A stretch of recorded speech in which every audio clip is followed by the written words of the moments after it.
Broadcasting live from the Wellness Wonderland, you're listening to the Wellness Wonderland Radio.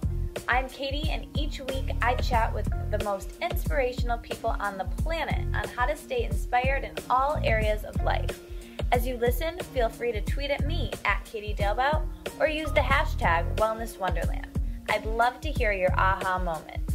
So grab your headphones and listen on the go, or cuddle up with a notebook as we dive in deep with authentic conversations right here in Wonderland. Welcome back, everyone. I am so excited to be back with you today and for you to hear today's amazing guest. I love her so much, and this episode was so much fun to record, and I'm sure you'll really hear the authenticity of our conversation, getting to know each other when you hear this episode. And I won't keep you waiting long. I'll get right into it, but I just have a couple announcements at the top of the show I want to tell you super quick. So number one, thank you to everyone who's left a review. It's just so helpful, and if you want to leave one still, that would be amazing and cool, and tell your friends to leave one too. The more the merrier. It helps out the show a ton, and yeah, it's just amazing to be back weekly. Thank you to our amazing show producer, Amanda. She's so amazing. If you haven't joined the Facebook crew on Facebook, that's the best way to connect with me and other listeners and other people following the podcast and talk about and discuss the takeaways that we get from the different episodes. So the link to that is in the show notes as always.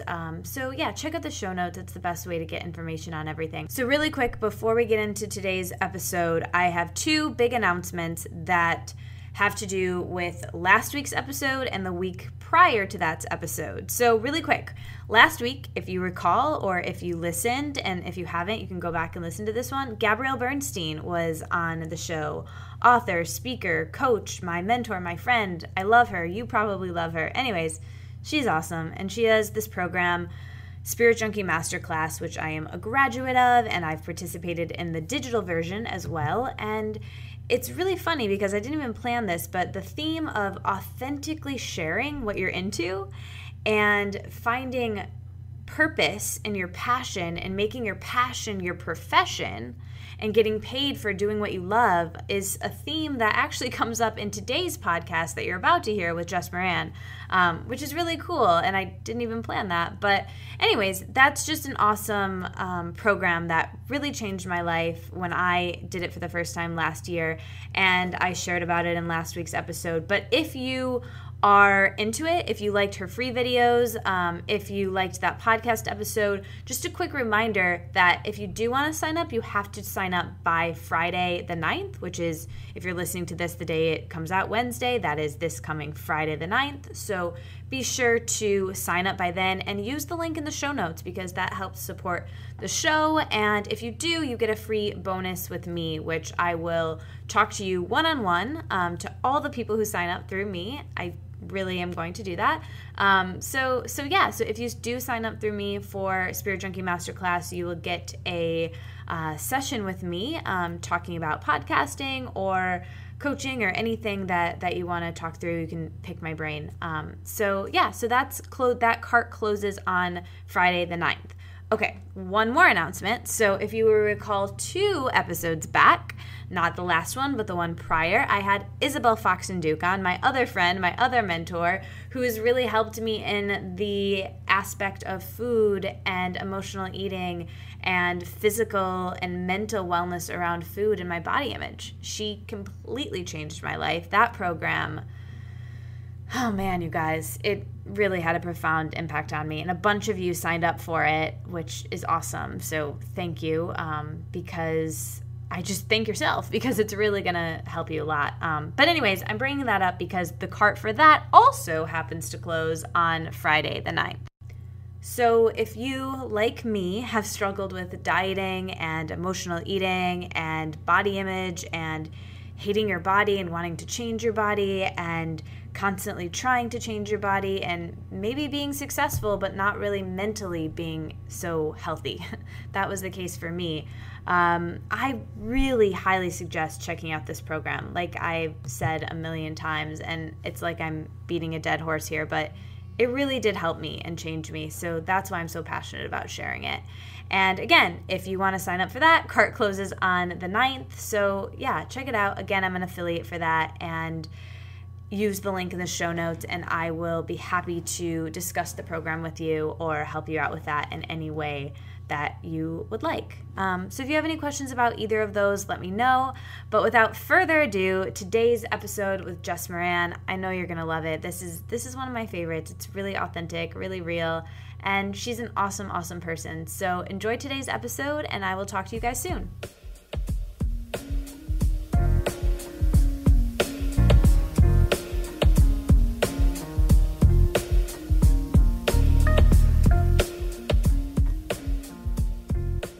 I am thrilled today to have Jess Murnane, a Chicago-based blogger, plant-based eating coach over at One Part Plant, who I have had the amazing privilege to befriend through the podcast sphere here.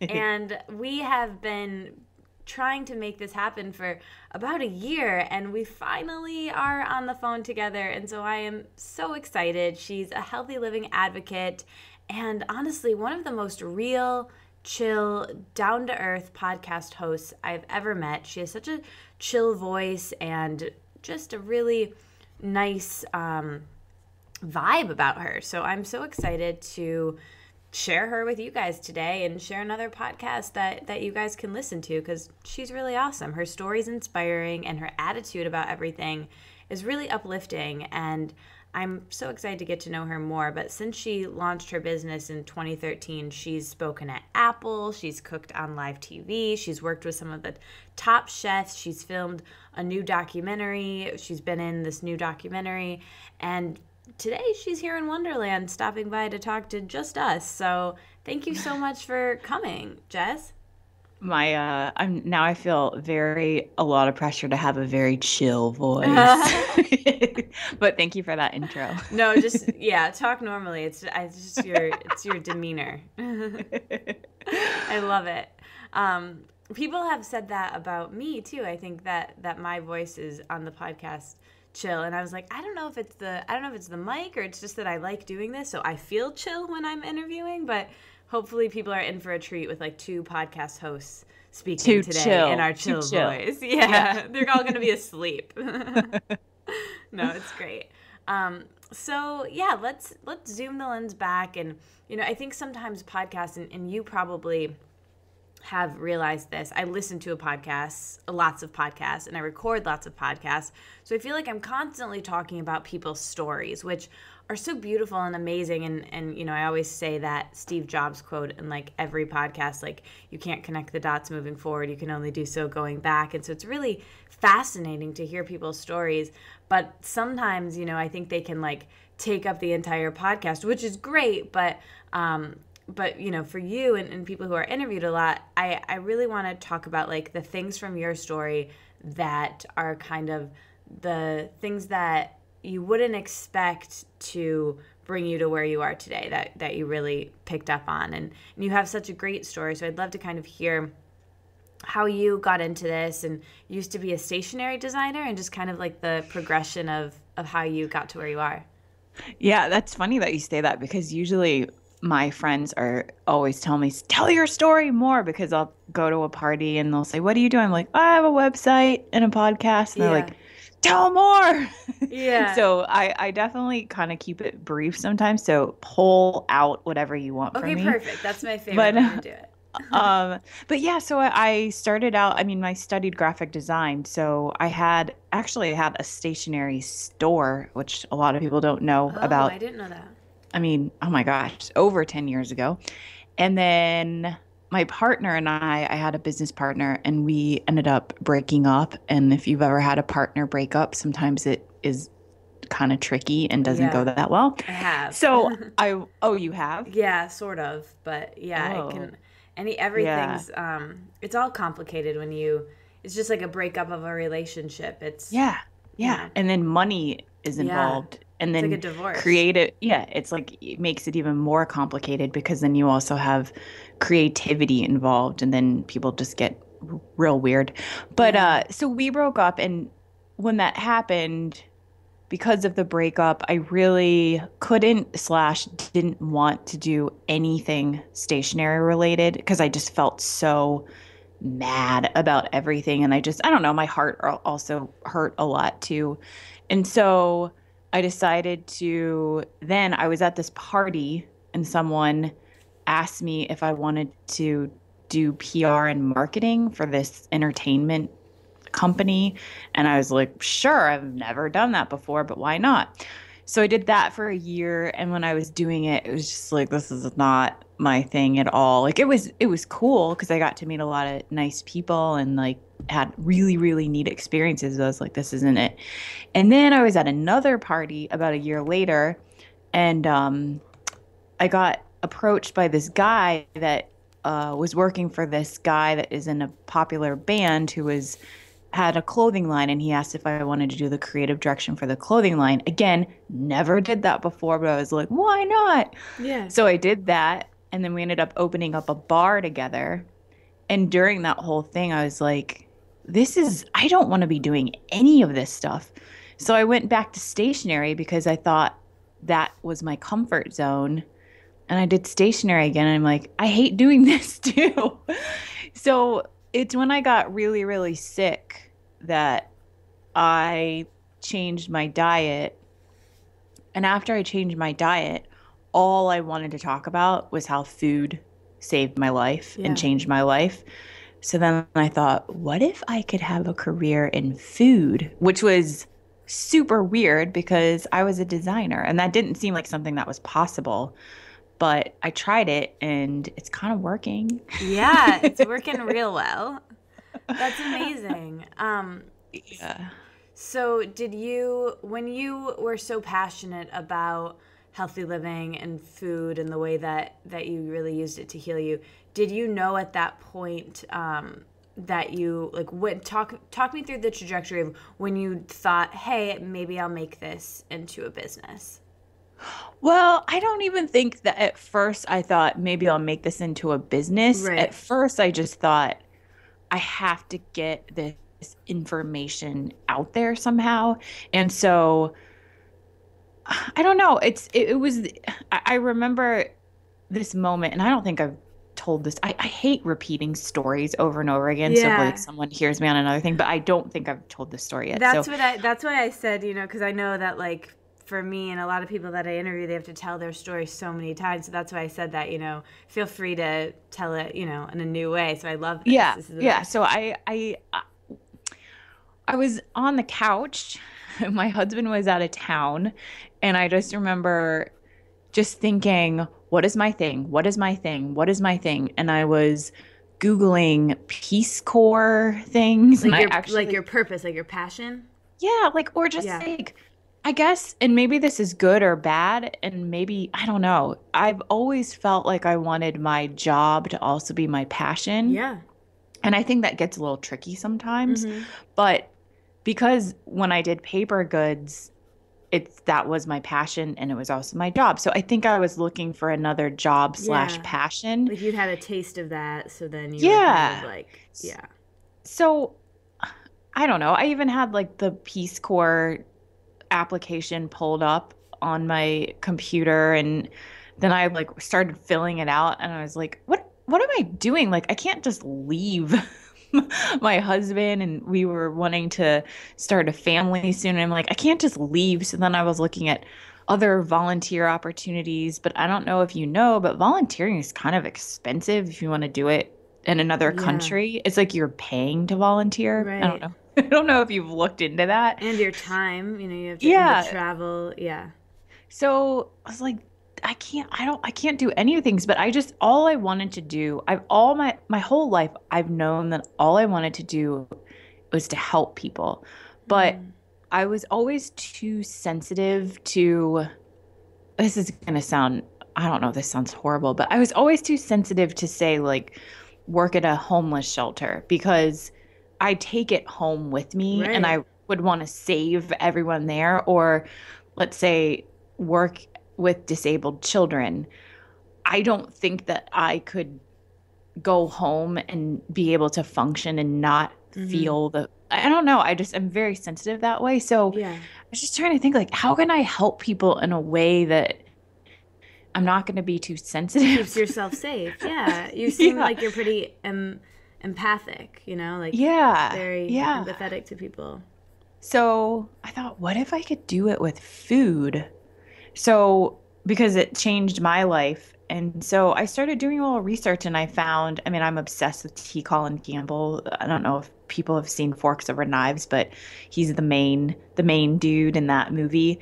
And I found that he has a program, a plant-based nutrition certification program because I thought if I'm going to start helping people with food, I can't just say, well, food helped me. I feel like I needed to know the science behind it. And I feel like I needed to know, I don't know, more of the logistics of how it actually works. Hmm. So I took that course, and all I knew was that I was going to take that course and that my main goal was to start a restaurant program in Chicago because of all my design and marketing experience, I had worked with so many restaurants. And I thought, what if I could go to these restaurants and ask them if they could have at least one plant-based option on their menu? That's so Because cool. plant-based food is what helped me. And so that's all I knew I wanted to do was take this course and then start a plant-based food restaurant program. And then it just all sort of went from there. And I didn't think I'd make money from it. I just thought that I wanted to do it. Right, which is so interesting and so telling to your success, I believe, because I found that so many people, going into things like when you're just authentically living your passion, eventually, the universe is just like, all right, this is actually something that you can support yourself with. But I think going into it with that sense of like that needy energy, like I have to make money at this, that's unattractive, and people can pick that up, and they don't want to pay for that sort of service. But when you're just in your highest truth, just like vibing at a high level, doing what you love, it just comes back to you. It can't help but do that. And so I love that. And the thing I really want to pick up on in your story is what you did for the restaurant industry and culture in Chicago. And I think, I'm also Midwestern, and it's a different, I would love to talk about the culture of Chicago in relation to plant-based living and just healthy living in general. I think that, it's obviously changed a lot, and you helped really change that landscape. But how does it compare to, like LA or New York or some of these other bigger cities where there's so many more options and there's seems to be more of a need for that? You kind of created that where you lived. Can you talk about that a little bit? And did you grow up in Chicago, or did you have you No, always lived there? I kind of grew up everywhere. My stepdad was in the military, so when people ask where I'm from, I'm like, California, North Carolina, Virginia. Like I don't Yeah. even, it's hard to say where I'm from, but I didn't, even when I grew up, I went to high school for a couple of years in California, and I was a total goth, like wore all black, hated the sun. So, I mean, I definitely wasn't, trying to connect with anyone there. But I don't know. I think that when I go to LA, I spend so much money because I just basically eat the whole time that I'm there at all of the restaurants because in Chicago, even though it has gotten better, Slim I mean, pickings. yeah, and it's, and there's definitely, I mean, we have Chicago Diner, which is their tagline is meat free since 83. So I mean, there's some like hardcore old school vegan restaurants Mm-hmm. here. I mean, like two, but I don't necessarily want always, it's diner food. It's like I Right. don't want a deep fried Oreo. Like I want whole foods. Like Right. I It's want still the kind of not. It just food. happens to Yeah. have not meat. Yeah, exactly. And I think that wasn't changing my diet was not about not eating meat. It was about Right. eating whole food. So when I go to LA, it's like Gracias Madre and Sage and Cafe Gratitude, and there's all these places, and there's nothing like that in Chicago. Like Right. there's zero things like that. So am are we going to see one of those restaurants soon? I hope. But Yeah. I think that, There seems to be more of a demand growing, and I see that where I live as well. yeah, there's more of a demand. And I think that, with the restaurant program for me, what I would tell the chefs is I would say, look, when you eat this way, you're not looking to get 20 options. You just want to come to a restaurant and get one. Mm-hmm. So I think approaching it that way with the chefs and also telling them, you already have all these ingredients anyway. All you have Right. to do is just make them in a different way because you've got a shit ton of vegetable. Am I allowed to say shit? Yes, of Sorry. course. You've got a crap ton of vegetables in the back there. Like, just fix it up in a new way and minus the butter. And there was a couple of chefs that said no, and then they came back to me and said yes. There's a So demand for it. yeah, I think they started seeing the demand, and I think that for them, it just makes it easier. When you get a vegan, and not to diss annoying vegans, but when you get someone that's going to be super nitpicky and Yeah. dissecting the menu, and it's just nice just to have an option ready for Yeah, them, as opposed to like having to like scramble in the back of the kitchen to try to totally. make something. So yeah, I mean, it's changing slowly. It's been really fun though to see the change. And my husband and I want to move to a warmer place really bad. I don't know if anyone listening to this lives in Chicago or has been to Chicago recently, but it's brutally cold here. And Well, when I I can speak for myself, and I live nearby, and I too want to move to a warm place. So, but I don't know about you, it's interesting because when I think about, LA would be awesome to move to, but everything that I'm trying to do is already there. It's already right. happening. And I kind of want to move to a place where I can help change Yeah. things a little bit more and not just, be another, I don't know, a smaller, a Fish in bigger it. fish. Yeah. Yeah. Yeah, that's interesting because I speak about that a lot. I live in Detroit, as you know, and from here, I always say that, like, I feel really needed with what I do, because, if I was to move to California or to a bigger city or to even like Boulder or just like these places where everybody meditates, everybody's into spirituality. Like, I'm not like the weird kind of unique thing like I am here. And same thing with you. It's like it's an interesting thing because it really gives us a platform to build because I used to get really frustrated that there weren't a ton of great healthy restaurants here and so excited when I was in a big city visiting. But then when I came back here, I was like, it's awesome that I feel so needed here. So I totally understand what you're talking about there. And I think it's great that Chicago has you and had you for the time that it did to really watch these things change. But I think the more that they become so much more prevalent in, and not just the landscape of food, but all sorts of other kind of fringe things as they become more mainstream in the big cities and so commonplace, like it just inevitably comes out to these other areas, which is really awesome to witness. Yeah, and I think too, I do want to go back to you saying, it's when the universe, you put it out there and with these Yeah. restaurants wanting to work with me. I also think it's really smart to be strategic about what you think, let's say this restaurant or this client or someone that you're going after wants, because I didn't approach these restaurants and say, you can change the world and make people healthier. I went after them and I said, look, you can get a lot of cool PR opportunities out of this. You know what Yeah. I mean? So I think that it's when you're doing these types of things or you're trying to make changes, I think that it's it's important to me to kind of scale back some of the not scale back your beliefs, but really go Yeah. into it and say, this is why it could be cool for you. Yeah. Because a lot of people don't care about meditation. A lot of people Right. don't care about how good food can change their life, but they do care about The bottom line. the bottom line and getting more PR and getting more Exposure. attention.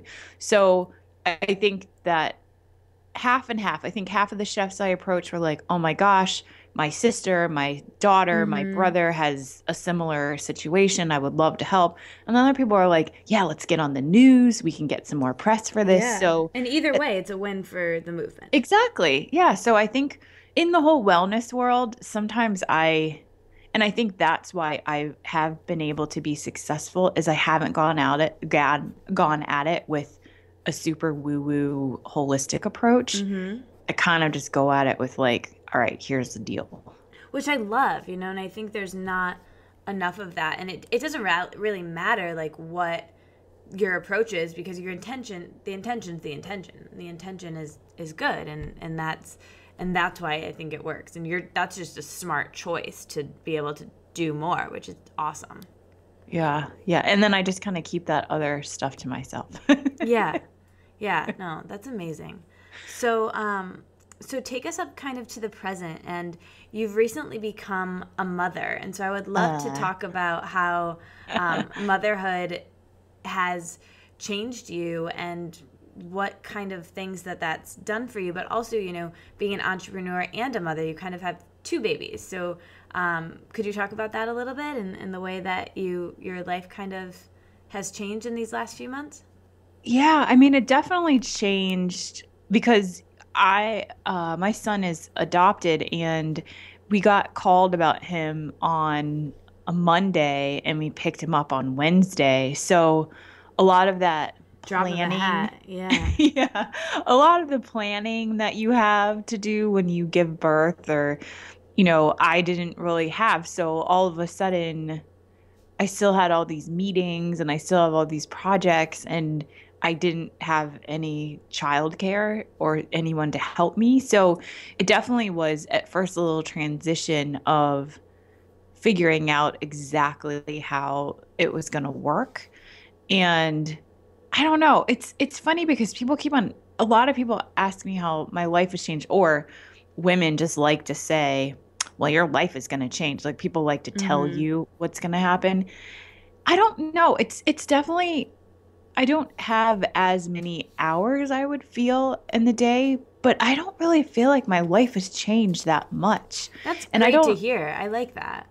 Yeah, and I mean, ask me when like Sid is like driving or something, like it might be a completely different thing, but it's just been kind of cool because I think that, and maybe it's because I didn't give birth and I didn't go through the hormonal changes and I didn't breastfeed, but I just kind of feel like it's like me, but with a baby now. Yeah, which is so cool. Yeah. I mean, there's probably moms out there like, don't even say your life didn't change. I mean, I'm sure it has, but I just don't feel that different, you know? Right, which is really good to hear, because I think that, you know, for young people who just, you know, aren't even, like, for me, like, motherhood is something that, you know, you like sort of consider, but like at my age, I'm just not even really like thinking about it at the point of not my age, but like the point in my life that I'm in.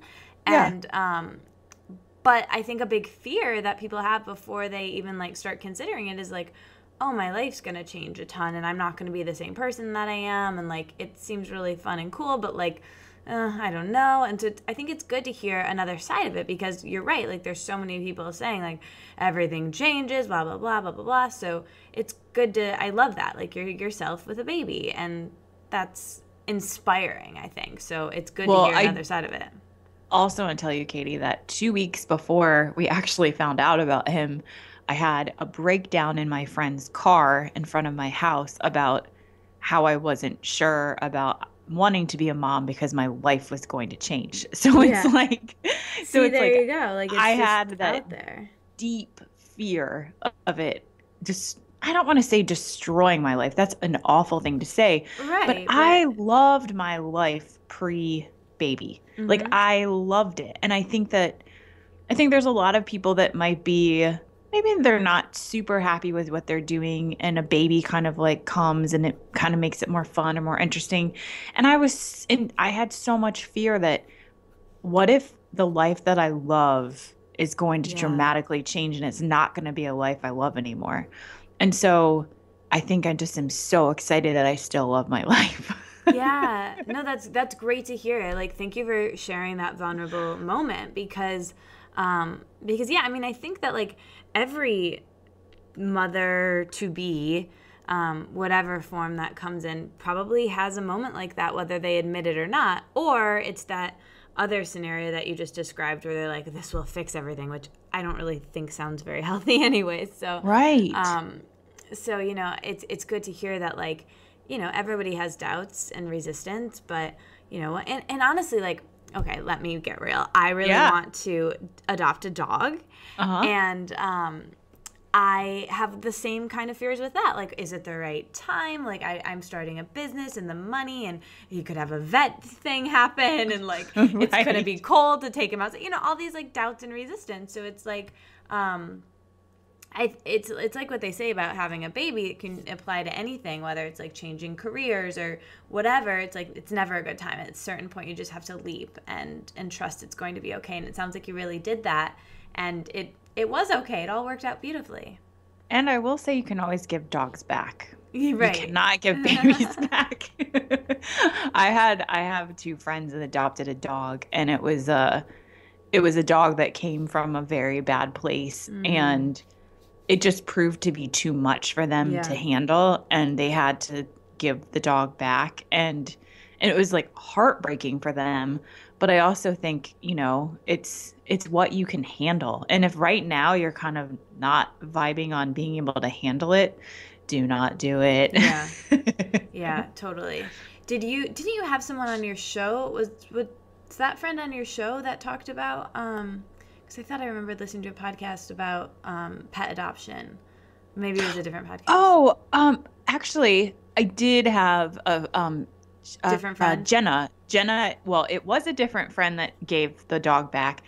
That friend actually was on the podcast, but he probably would not want me to say that he can't talk back. That's totally fine.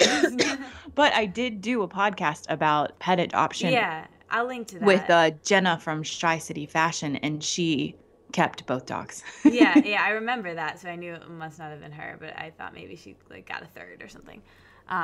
But no, that was a great podcast, and really thank you for making me have this intention now. So I would love if you could talk a little bit about adoption and kind of what that process was like. And like you said, kind of at the drop of the hat. I remember we were emailing back and forth about, setting up our meeting for this, and just you were unsure of like what this would be like, and having to, like we said, have your life change at the drop of a hat. So can you kind of talk about that process and what it was like emotionally to go through? Yeah, of course. I mean, the first time that we were emailing and I said I wasn't sure, was my husband and I were actually in a match. And I'm going to throw out these terms and then I'll briefly describe them just in case. Okay. Because I feel like I know these terms now and people will probably. But we were in a match, which means a couple had chosen us to adopt their baby. Cool. And what happens is, with an open adoption, because we have an open adoption, you make a book about yourself. It's kind of like a cool little book with photos about your life. And at the adoption agency, if a couple comes in, they choose from the books of the families that are open to their situation. So for instance, we were open to any race. So if a Black woman came in, she would get to see our book. Whereas if a Black woman came in and there was a family that wasn't open to that baby, she wouldn't get to see their book. Got so it. The only books that are shown are people that are open. So we were in a match. Sorry, can I ask you a question? I want to just clarify something. Yeah. So talk me through, like, when did you guys decide that you wanted to start this process? Like, timeline-wise. Okay, I can never remember how many years I've been married or even what year I graduated. So it was, I'll just say that the deciding that we wanted to do it, it took about 8 or 9 months to actually take all the classes. And you had to take a bunch of classes? Yeah. So we went through this adoption agency called The Cradle, and you have to go get your fingerprints done, and those have to go through the FBI database. You have to have background checks done on your financial history. Like and that's what they tell you in the first meeting. They're like, if you have any secrets, tell your partner now, because everything's going to come out. And They told us stories about how this one guy had a whole bunch of violations for soliciting prostitutes that his wife never knew about. And like that came out. Oh, dear. So it's like everything comes out. So luckily, did you guys know for a long time that you wanted to adopt? Was this something that you always knew you wanted to adopt instead of having a child, or did you? I knew that for sure from a very young age, I never wanted to be pregnant. It was just something that I never wanted. And I Yeah. have endometriosis, so a lot Right. of people think I adopted because I have endometriosis, but that is not the case at all. Like I just have never wanted to physically give birth. Yeah. And so yes, so I knew forever I wanted to adopt. Dan was cool with it. So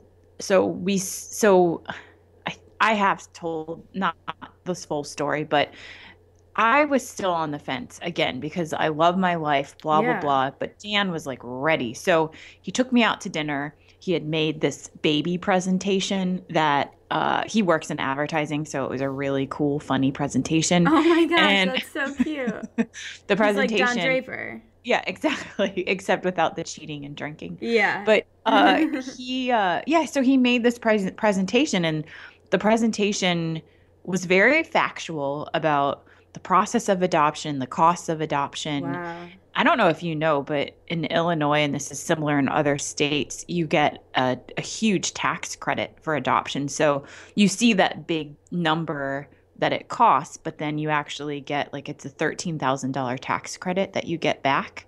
So he presented all of this information I had no idea about. And I left that meeting and I was that meeting. It was a meeting. I left it and I was like, okay, okay, okay. But then we went to my dad's He made a good house. case. Yeah, he made a good case, but I wasn't 100% sold. Right. Okay. And we went to my dad's house for Christmas. This is like a month later. And I was with my family and I was with my dad and my just everybody. We were playing games. And all of a sudden, oh my God, I might cry. All of a sudden, it like hit me.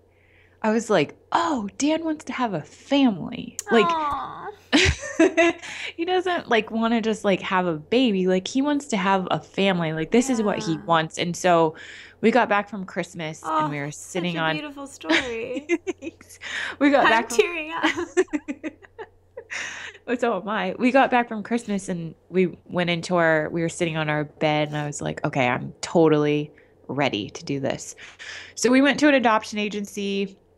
The first one we went to, I really did not like at all. In fact, like I hated it, but he was like, let's just try another one. So we tried another agency and it just felt like, oh my God, this is like the right agency for us. So then you just start the process. You have to take classes like CPR classes, like I said, the FBI background check thing. And then you take other classes like what it's like to be a conspicuous family, which means having a child that doesn't look like you and what to say when people ask questions and how to care for a child that has drug or alcohol, like the birth mom did drugs or alcohol. So you have to take all these classes. And I mean, does it really need to take 9 months? No, but a lot of these classes are only offered like every 2 or 3 months. So that's kind of why it takes so long. And then you create a book about yourself and then birth moms are able to choose you. That's amazing. This is the first time that I've ever teared up on the podcast, so that's a first.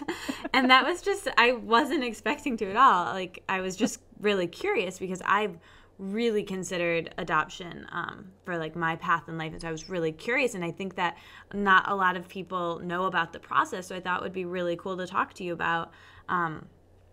So thanks for being down to talk about it. And yeah, it's so interesting. Scary. It seems scary. It's not scary. It seems scary because Lifetime movies and media make adoption seem like the birth mom's going to come back and steal the baby, or it's just going to be this awful experience. And it's not, I mean, every adoption is different, but it's not as scary as the media makes it out to be. So you guys have an open adoption, so that means that the birth mom like will be involved in Sid's life, or? Yes. And that, similar to Christmas at my dad's house, like that was another huge aha moment for me, was going into it and thinking open adoption was completely stupid. And I had such bad, very negative feelings about it. I even went as far as thinking like, I'm not going to be a babysitter for someone and they still get to be in this kid's life, and like just really approaching it in a stupid way. Not stupid, because maybe some people still feel that way, but we were in the class about open adoption, and I'm not kidding you. All of a sudden, this like light bulb clicked in my head, and I thought, oh, you're sort of being a bitch because this has nothing to do with you. This is all about the baby. It's the baby knowing where he came from. It's the baby not Mm. questioning, when he's have to wait until he's 18 years old to like figure out who he came from or what his story is. And it's, if you're in contact with the birth mother and something pops up, a health or medical thing, Yeah. like you can actually say like, yo, did this happen in your family? Or Right, right. so, and every open adoption Smart. is very, very different. And when you and I were first emailing and I said, okay, I might be adopting a baby. I don't know if I can be on the podcast. That adoption ended up falling through. And our open adoption with that family would have been completely different than the relationship that we have with Hmm. Sid's birth mom now. Like that open adoption, they didn't want contact with us after the birth. They said that eventually, maybe when the baby was 3 or 5 years old, they would want to see him again, but they didn't want to have contact. Whereas Sid's birth mom, like her and I text, like, like she'll like say like on Thanksgiving, she texts me. She's like, "I'm so thankful for you. Happy Hmm. Thanksgiving," with like some emoji hearts, and it's just we have a Good very relationship. yeah, it's like a perfect relationship. She and I, it's not like we're best friends, but I consider her part of our family and I love her Oh. a lot. And we'll see her probably twice a year because, she's still in college and she's got her own life and, I don't know. She told me that she feels like, oh, here's crying number two. She told me that she feels like she doesn't feel anything maternal towards him. She says that she was a vessel so I could be a mom. Oh, Oh my gosh. It's just such a great story. so anyway, she's like one of the Oh, most like yeah. cool people on the planet, and I just like am so thankful for her. And just I know this sounds weird, but I'm so thankful that that other situation didn't work out Yeah. because Wasn't like meant to it be. makes me like crazy to think about Sid at someone in someone else's house because he's like our baby. Yeah. Like he's like our son. It's like I cannot imagine like any other son. Yeah. Oh, that's so amazing. Do you think that you guys will adopt again? I don't know. If we do adopt again, it'll definitely be an older kid, probably like a 2 or 3 year old. I really, really, really lucked out with the Sid Bear. Like he He was such a chill slept. baby, right? Yeah, he like slept as soon as he came home. He is so like good, and Dan and I didn't have to experience any of the crazy like sleepless night things. I don't know if I want to chance it. Like Yeah. another, like I did the baby thing once and it went awesome. I don't really think I need to do it again. Mm-hmm. And I just think that again, like there's tons of kids out there that need families. Like someone else can have a baby. I don't need another baby. Yeah. Yeah. Oh, thank you so much for telling that story. I think that's such a cool thing to talk about because I haven't really heard it talked about at all in like podcasts and just in general, other than like the way that the media portrays it. So I think it's Yeah, good to get a real life thank you. perspective on it. Yeah, I really it's a tricky thing because in my heart, part of me wants to become an adoption advocate, but at the same time, do I want Sid to have that spotlight on him that he's adopted? Does Yeah. that make sense? Yeah. Like does he need to always feel like there's my mom again talking about adoption? Like I kind of just want to be like the kid that's their kid. It doesn't have to be like the adopted kid. So Yeah. That's a as really he kind thing yeah. to think about before making that choice. Yeah, so I feel like I'm really pushing it hard, but Yeah. as he gets a little older, I don't really know that I want him to feel like he always has to think about the fact that he's adopted. Yeah, and obviously he will know because of the open adoption. You'll have that conversation with him in a mindful way. Was that something that was covered in your Oh yeah, we took classes? a lot of classes about that. And I mean, the funniest thing is at the adoption agency that we worked with, it was pretty like 90% probably going to be a Black or Hispanic baby, just from, the statistics of who's adopted through the agency. And then, so we take all these classes about what to do with a baby that doesn't look like you. And then we get a baby that looks exactly like my husband. It's like the most random thing ever. It's really crazy because he's half Mongolian, and my husband, when he was a baby, looks straight up Asian. That's So so funny. it's weird because now people say, oh my gosh, he looks just like you. And you don't want to say, well, he's adopted. But at the Yeah. same time, it's like, that's not actually true. And that probably wasn't covered in the class. No, and that's what I told my counselor. We just had our last home visit because you have to have 3 home visits after the baby comes home. And I told her at our last home visit, I'm like, you guys need to have a class about what to do when a baby looks like you. Not Yeah. just a class about what to do when a baby doesn't look like you. Yeah. That's so funny. I remember even like as a kid, and people start to like look for the, like I had a friend growing up and she was adopted, but in like different nationality than her parents, or yeah, her adopted parents obviously, but I would still in my mind be like, oh, her dad has dark hair too. So like I think like she was Right. black and her parents were white, but I was like, oh, it's probably like she just came out looking that way. Like, you Right. know, like you Yeah. just like, and I just didn't really understand. And I remember like, cause I didn't know she was adopted at first. And so like you just start, and it's like, when you hang out with the same, like two girls hanging out together who like both are blonde, eventually people are like, oh, are you guys sisters? It's like, no, Right. but like people who are Totally. next to each other, people just like start to associate. It's weird. So that's Yeah. funny. Yeah, it is. But I mean, he does look just like my husband. It's So, so and it's funny. it's funny because people that know that Sid is adopted are very cautious about saying that he looks like him. Like they think that, I don't know, people don't know what the boundaries are for adoption. Like they don't, strangers have no boundaries. Strangers will say the most like asshole things in the world, but people don't really know what the boundaries are, I think, sometimes about what you can ask and what you can't ask. So I like that you're asking all these questions because I will tell Yeah. anybody what they want to know, but I think sometimes people are a little bit nervous to ask about them. Yeah, thanks for letting us go here because I think it's an interesting topic. Like I said, that just isn't covered that much. Yeah.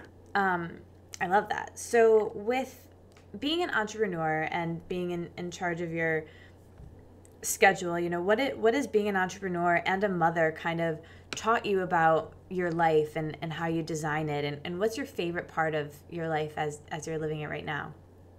I think that like on Fridays, and this is something I just discovered recently. On Fridays, on Tuesdays and Fridays, I'm home with Sid. We have a nanny share Monday, Wednesday, Thursday, which I highly recommend. Nanny shares are the best. What does that mean? So a nanny share is when you have another family that you share a nanny with. And so I Just like love how it. it sounds. Yeah, I know, but like no one knows what it is, so don't think that. Okay. So he goes to someone else's house where the nanny is, and so what's awesome about it is it's like a lot less expensive because you're not just paying for one nanny for yourself. You get to split the cost with the other family, and also then he has someone else to play with, and Yeah. he gets to be engaged with another kid. Almost like daycare Yeah, but like a much smaller scale. daycare. Yeah. So, and that was when we were looking for a nanny share, it was like the only nanny share we were open to is if he went to someone else's house because I work from home. Like I can't have a nanny Right. plus 2 kids in my house. But yeah, so he goes there to the nanny share. And then on Fridays are our like big day together. And when he was at home on Fridays, up until 2 Fridays ago, I was still trying to do work. And I would, he would be playing and I would be checking emails. And I just kind of noticed that when I was doing that, he wasn't trying to get my attention or fussing, but he just didn't seem as happy because I was not engaging with him. You know what I mean? You Like, weren't present. yeah. And like how, and anybody in your life, how bad does that feel if When they're like on their you're phone. excited to be with someone, yeah, and they're on their phone or whatever. So Aw. I've made a decision that on Fridays, if that means that I work on Saturdays or Sundays, that on Fridays, like that is our day together. And yes, when he takes a nap, I will shoot some recipes or I'll do what I need to do. But when he's awake, I'm not trying to do both things. And I will say that it's not only made him happier, but it's made me a lot happier too. Yeah. I love that. That's what a, nice thing to do, and to have that awareness and then make the shift. Yeah, and it's Fridays are so much more fun now. Yeah. Yeah. Oh, and it's something to look forward to and really Yeah. have that time together that can hopefully be yours, like, as he grows up too. And that's the thing with being a parent, as he grows, you guys grow together, and you're just constantly going to be shifting and changing the way that you guys interact with each other as he goes to school, and and your time will always change, but you're never going to be where you are right now ever again, so you might as I well enjoy it. know. I know. He's so sweet. Yeah. Aw. I love hearing about it. It's so great. All right, so now I want to ask you, so you do a lot of speaking, and I would love if you could talk about kind of some pre-speaking rituals or any tips that you have for public speaking articulately on a topic that you're so passionate about. Well, I feel like I do some speaking, but I think I do more. I mean, I guess it's still speaking when you do like recipe demos and things like that. Yeah. Um, I guess my biggest tip, which is not a good tip, is I don't really prepare that much. That's a And great tip. because I mean, like when I spoke at Apple, that was the craziest because first of all, that was one of the first times I've ever spoken just myself. Like it's really different when you go on television and you have someone interviewing you and you kind of riff off of Right. one another or you're doing a cooking demo and you're explaining something. But when Apple says you have 45 minutes to talk about whatever you want, that is the longest 45 minutes ever. So I definitely planned for that one. But all the other things I do, like I don't know if like I'm headed to New York next week for some presentations and meetings, and my agent wanted to give me all of these she wanted to practice. I was like, I no, we cannot practice Yeah. because if I practice, I'm going to get too in my head about what I need to say or what I should say. Yes. So I guess my biggest tip is to just kind of wing it. I love that. And I found that that's definitely been the case for me as well. Like, I have an outline and usually just throw it away and, have it with me. And sometimes I like look over it and I'm like, cover that, cover that, cover that. But I went totally out of order. And when the content that you're sharing is so a part of you, you just want to pull it out organically, not in this like controlled way of being where you're, really speaking from a script, because everyone can tell that. So I think that's great advice. Yeah, thank you. And and I think too it's really, and I'm sure you do this, it's looking out to your audience or looking who you're actually talking to. And if it's people that are a little skeptical of you, then maybe you really dig in Yeah. on the humor or you kind of get to them what they're going to like. Yeah. But if it's a room full of people that are really into wellness, then you can kind of Preaching to the choir. yeah, exactly. So it's kind of gauging your audience too. Yeah, 100%. And that's something that, it's like reading the room. It's something that I actually learned in my teacher training for yoga was, if you're teaching a advanced class on the schedule, but, 10 beginners show up, like, don't teach the class you were like thinking you were going to teach. Yeah, That's silly. exactly. That's a So, perfect way to describe yeah, it. so that really helps me, in elsewhere too. Which I love. So now I want to ask you my signature questions. Okay. And this is like my favorite thing to ask people because it really gives me a nice picture of kind of what their life is like currently. So I would love to talk about your morning routines. Maybe you could share with us like the first few things when you get up in the morning and how your morning affects how the rest of your day goes. Well, I don't know if you want some sort of picture perfect thing, but mine is not No, going to. no, I love Okay. real, real, real, real. Okay. It makes Well, us all feel good about ourselves in real because I we're all get real. No one has a picture perfect anything. well, but I feel like a lot of people say that they do. And sometimes Exactly. I'm That's like, why. do you really do that every And is that morning? every day? Yeah, totally. That's why this is great. Well, I would say 90% of the mornings I wake up, I say, I'm gonna make a green juice right now.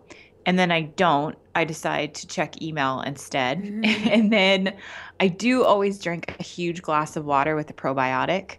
That's like something that is a Giving your non-negotiable. insides a bath. Exactly. And then comes the morning ritual of the poo, which is Yeah. just like, to me, I hope it's okay we talk about poo No, on this, it's but like my like, favorite thing to talk about. okay, The because shittier the better.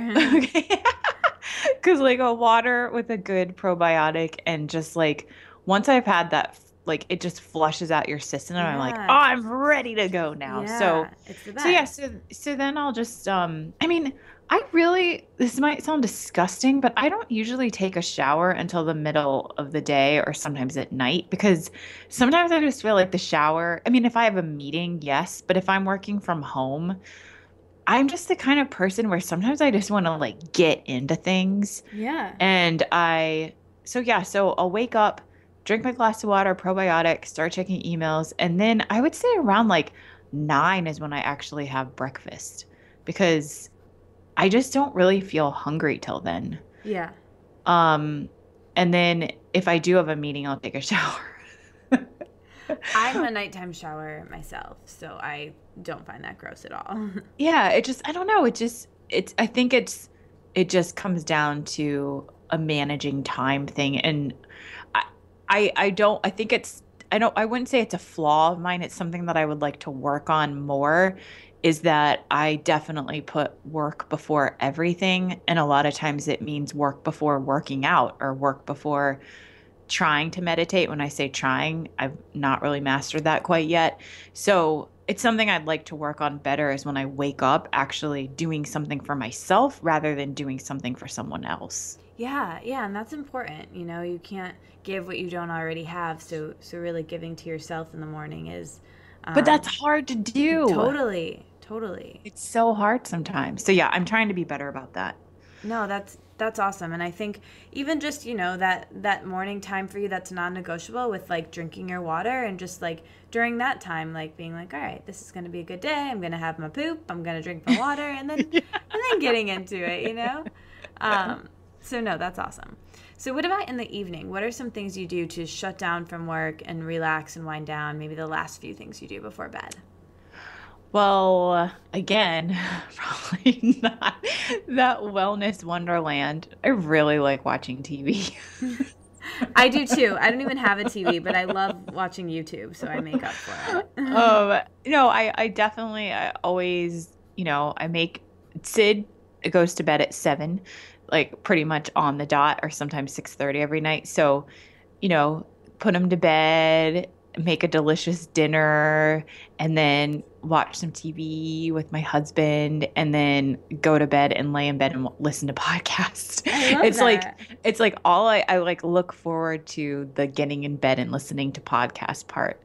And I mean, and the podcasts I listen to again are not really wellness wonderland ones. They're like really sort of like about like NBA and hip hop and stuff. So it's yeah, Are so you a I big think basketball fan? yeah, I'm a huge NBA fan, and like right now is the playoffs have started.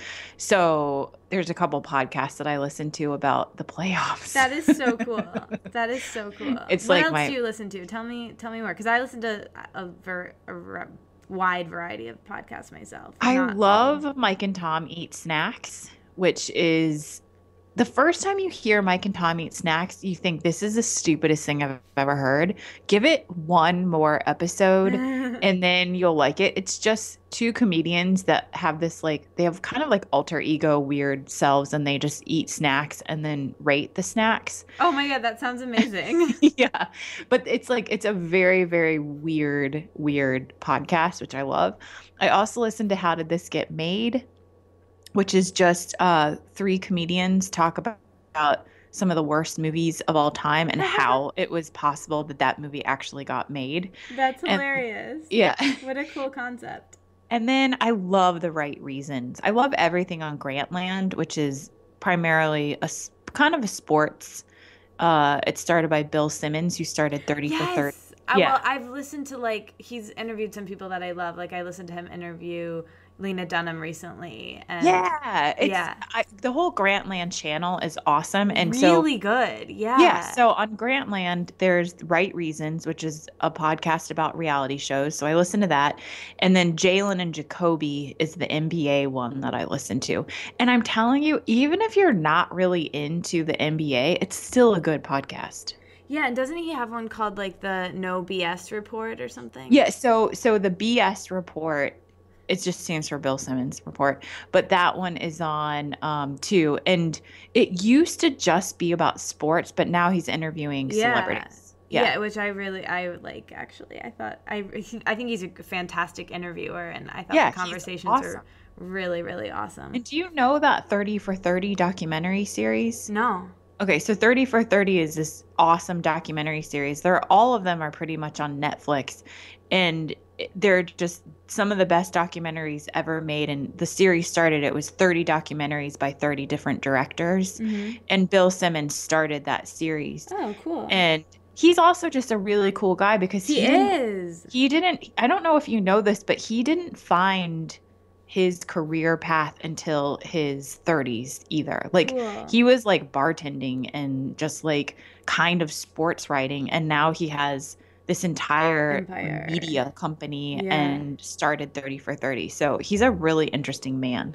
Oh, cool. Yeah, I really genuinely liked him as a person as I was hearing his interview style, and I really like to listen to all sorts of interviews just to, like, develop my craft and like learn from, and I was very impressed by him, so I'm excited to check him out. And that's really inspiring that he found his career later in life. I love people like that, you know, because it's so often we hear about, like, you know, the Taylor Swifts and these people who are just like, you know, they're like 12 and like doing what they're meant to do, and it's like amazing.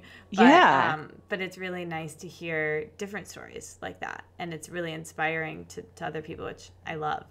Yeah, so big shout to Grantland. Yeah. This is not sponsored by them, but if they want. This is great. So, okay, so what are you doing in your life that you're afraid of, but you're doing anyways? Whoa. It's a big question.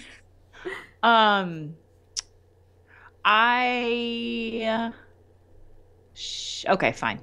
So next week I'm going, and I don't know when this podcast is airing, but next week, okay, me telling you this is what I'm afraid of. Oh, okay, how about that? Okay. So next week, drum roll. So I have a book proposal, and it went out last Monday, and there are 15 publishers that are interested. So I have 15 meetings next week in New York with publishers, and I'm terrified that I just told you that, because if it doesn't work out, then I just told you something that didn't work out. Well, it is going to work out, and you heard it here first, folks, and that's amazing. And I think that everything happens for a reason, so if it's not this, there's something better, and your book will get out to the world because you're amazing, and it has to. But think about 15. It's like, I'm not even necessarily scared about, it's just the quantity. Like, that's 15 is like, if you think about putting, it's not even like, it's more about the fact that, like, that's going to be an exhausting 3 days, because I'm going to have to be like on. Like, it's going to be sort of like really, I think, in like a cool way, but I think it's going to be kind of draining energy wise, just because, I don't know, you have to appeal to each type of person too. Right, like we were talking about with the speaking, kind of. Yeah, like you can't go into each meeting the same. You have to be yourself in every single meeting, but you also have to gauge them too. Audience. Yeah, read the room. So anyway, I just told you, I'm not scared of the meetings. I'm scared that I just said it out loud and it might not happen. Well, thank you for sharing it, and it's definitely going to happen. It's amazing, and cool to like witness your journey, and that's Okay, well, thank you. so cool. Yeah, no, I love it. All right, let's wrap with some quick fire questions. Ready? Okay. Okay, just say the first thing that comes to your mind. Okay. Favorite color? Green. Oh, that's not my favorite color. Why did I say that? Whoa. Rewind. Favorite color? Black. Okay. Favorite day of the week? Sunday. Favorite hour of the day? Oh, noon. Favorite vegetable? Ooh, God. Cucumbers? Nice, okay. Favorite fruit? Grapefruit right now. But strawberries classically are my favorite. Okay. So you're going on this big trip. So what's your favorite travel snack? Justin's almond butter packet. Ooh, so good. Nut butter is just like everything to me. Favorite meal you've eaten recently? Anything and everything that I had at Gracias Madre, specifically the salted caramel nut brownie. Oh my God. Don't even. It sounds amazing. Okay. Little scenario for you. It's like the evening, you get home from a long day and you're pooped, but you're starving. What do you eat / make? What do you do? What happens?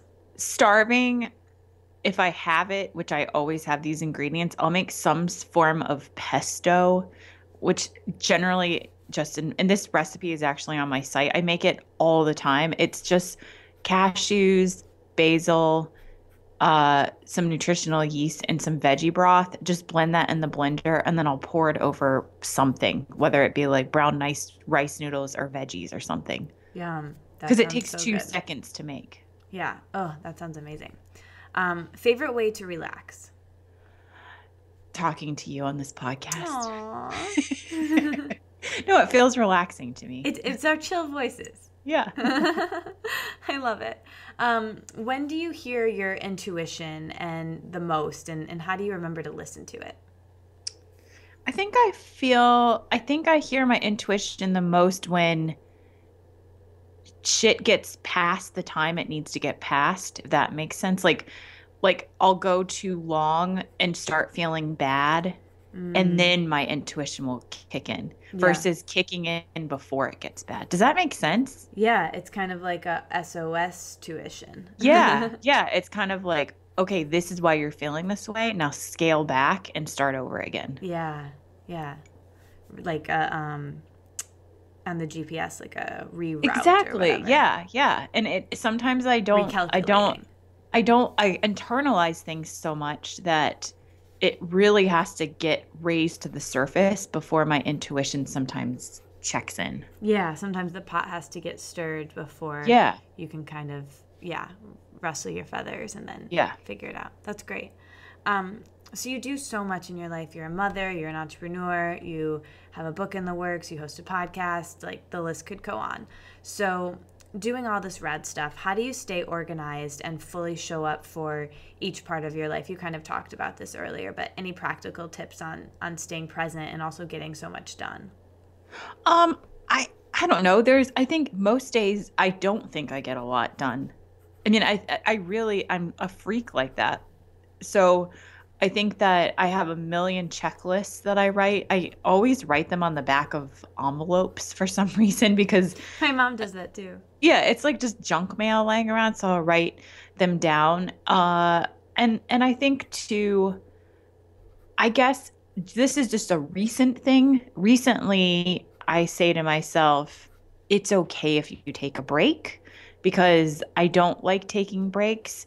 And I think that recently, in order to be more effective, I've been allowing myself to take breaks and not feeling any guilt over it. Yes. Like yesterday, my friend invited me. We got to go to see April Bloomfield do this like private cooking demo, and it was a wine tasting, and it was during the day. And I had so much guilt like thinking about saying yes to that. And I was like, you know what? I effing deserve to go to this because I work like 7 days a week. I'm allowed to take 2 hours out of my day and go drink some wine. So lately I've been trying to stay more organized by not being such a freak about work. And not beating yourself up about it. Yeah. That's amazing. Okay, if you could have a superhero power for a day, what would it be?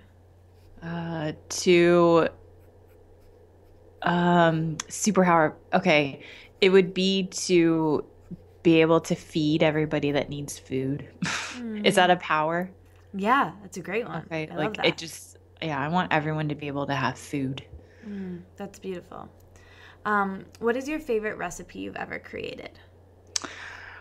These chocolate chunk cookies. They're like, it's like every time that I make them, I actually like feel really proud of myself because they're Oh, really, really good. And I feel like I'm still such a new cook in the kitchen that they feel like the thing that actually tastes like something that I would buy. Does that make wow. sense? Yeah, I love Like, that. yeah, so they're really good. I I've like had them. experiences like that where I'm like, oh my God, this is good and not like just for me. Like other people would like Exactly, this too. Yeah, exactly. because like I think a lot of things are good, especially if it's like high quality ingredients and like really healthy. But to bring that to like my family is another story. So Exactly. Like yeah, these are cookies I know what you that mean. anyone would like. So I feel those are also on my website. So I feel proud of those. Yeah, you'll have to send me that link so we can put it in Okay. the show notes. Favorite movie? Oh gosh. I'm gonna have to say I can't say I have a favorite movie. I don't like watching movies more than once. Hmm. So I would just say my favorite documentary type are romantic comedies Oh, and me too. documentaries. Me too. Yeah. Both of them. Combined, I mean, it's like those two, that's all I want to watch Yeah, ever. same, same. We can have a movie night. Okay. But we do differ because there's like a few movies that I could watch like a billion times over. Like even though I can like recite them. Yeah, I just, you know what? I have seen Hungry for Change a million times. I will say that. That's one movie I can watch more than once. Nice. Okay, favorite book. Boo. I really love the book Daily Rituals, and it's something I've probably talked about Oh before. yeah. There's like, and it's not, if people hear this, it's not like a daily ritual, like meditation thing. It's just straight up how famous people, Yeah. artists, and how they, what their work ethic was like, or not their work ethic, but Their how they work during the day. Like, did they take a lot of schedule. drugs? Their Hmm. schedules, like, did Fascinating. they wake up at 4 a.m. and that was the only time that they could paint? Because I think reading that, it gives you a lot of comfort in knowing that Yes. these great artists weren't a lot of them couldn't function in a 9 to 5 Yeah. like, and I think that that's really inspiring. And a lot of people just have different ways of being, and it's fascinating. I've heard so much about this book, but I actually haven't read it myself, Oh so my God. I'm And because yeah. and the coolest thing about the book is it's something where it's just little tiny page stories.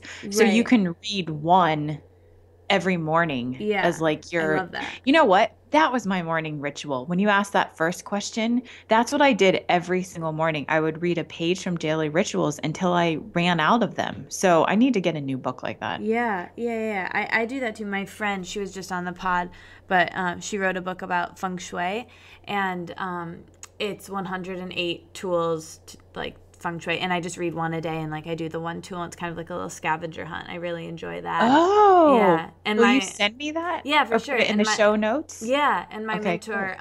Gabby Bernstein, has a book called her most recent book's called Miracles Now, Hmm. and it's 108. It's also 108 tools for like more flow, like less stress, and like a better life. So I'll send you would like that too. So Awesome. yeah, Cool. yeah, for sure. So we got you hooked up. You know what's funny is I met Gabby because she is friends of one of my friends from like the old school New York party days.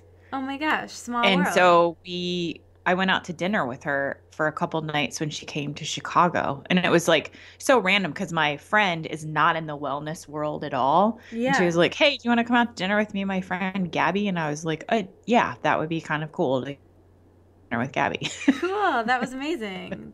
That's so cool. Did you hear her speak when she was in Chicago? Yeah, I went to hear her speak too. And she was touring. It was a speaking thing for that book. Yeah, So, last year, yeah. right? Yeah, uh-huh. Cool. Yeah, yeah. I was gonna. I ended up not being able to, but I was gonna drive in for that talk that day. Um, that's so cool. Small world. Yeah. So what are you most excited about? You might have already spoken about this, but what are you most excited about in your life right now? Work-wise, I'm really excited to start monetizing my podcast. And maybe that's a gross answer about money, but No. I just feel that when you start a new business, you don't make money at first. Mm-hmm. And I'm just really excited that I'm going to be able to actually start monetizing it. And so I've built this really killer media kit. And big tip, build your media kit on Squarespace, because traditionally I always used to do my media kit as a PDF, and it was such a pain in the ass to update, but I just made my new media kit in Squarespace and it's a game changer. Oh, that's amazing. Yeah, so I'm really excited to monetize the podcast. And I think people are going to be okay with it because I'm only going to work with brands I think are cool. Yeah. And it's just an exchange of, you've been giving away free content for so long, it's just an exchange of value. All right, final question that I ask everyone. As you know, the name of my blog and the name of this podcast is The Wellness Wonderland. So when I offer that term to you, Jess, to live in a wellness wonderland, what comes up? What does that mean to you? I mean, I have visions of me swimming in clear water and but that's not always a reality. I think it's just, I don't know. I think living in my wellness wonderland is just getting to take care of myself and take care of the people around me, because like I said earlier, sometimes I don't make the green juice in the morning and I do emails instead. So I think the true wellness wonderland for me is just like putting myself first, and by putting myself first, getting to put the other people in my life first with me. Does that make sense? It makes perfect sense, and that's such a beautiful answer. I love that. Thank you so much for sharing that and everything else you shared in the episode. This was a ton of fun getting to hang out with you. Thank you. Yeah, you too. Thank you. Thanks everybody for listening. Thanks for listening. You made it all the way to the end. I'll be back next week, but until then, let's stay inspired and keep this conversation going. So tweet at me at Katie Dalebout and our guest with your aha moments from this conversation. And like the Wellness Wonderland on Facebook, so we can all hang out there and discuss how inspired we are and how we'll apply it in our daily lives. And never miss another episode or post from me by signing up for email updates on thewellnesswonderland.com. See you back in Wonderland.